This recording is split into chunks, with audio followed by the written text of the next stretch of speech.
পাবলগীয়া হৈছে তোমাৰ কাৰণে আমি আজি ৰাজসভাৰ নিয়ম ভংগ কৰিবলগীয়া হৈছে বহুতেই অনিয়ম হৈছে এইখন ৰাজসভাত আৰু এটা অনিয়ম হ'লেই যেনিবা তাত কাৰ কি আহে যায় কবা দেৰি কোনে কোনে কৈ দিয়া ক'ত লুকাই আছে কথা কোৱা মই আগতেও কৈছো আৰু আজিও কওঁ মই নাজানো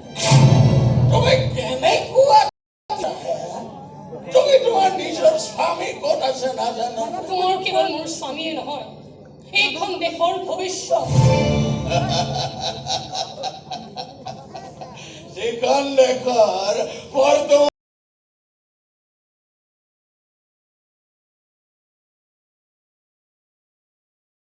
স্বামীৰ হেন্দাঙৰ খাপেই যথেষ্ট কোনে খপিয়াব কথা কোৱাৰে মোক খপিয়াব অৱশ্যে তেওঁৰ সন্মুখত থিয় হোৱাৰ লগে লগে আপোনালোক আটাইৰে কিন্তু মোৰ দুখ খাই যাব ঢাপটো আপোনালোকৰ ডিঙিতেই পৰিব নে বুকুতেই পৰিব সেয়া কিন্তু সময়ে দেখুৱাব মোৰ ধৈৰ্যৰ পৰীক্ষা ল'বলৈ মানা কৰা যে নাই বুঢ়া ফুকন ডাঙৰীয়া ক্ষমতাৰ লোভ আৰু স্বাৰ্থপৰতা এই দুয়োটাৰ বাহিৰে আন কোনো পৰীক্ষাত আপুনি উত্তীৰ্ণ নহয় সেইখিনি কথাবোৰে হেলাই পিন্ধিছে কৰি তুমি তোমাৰ স্বামীক ঠিকৰে কৈ দিয়া এতিয়াই এই মুহূৰ্ততে কোন ৰূপেৰে উপচাই পেলাম তোমাৰ ইমানো মূৰ্খ বুলি নাভাবিব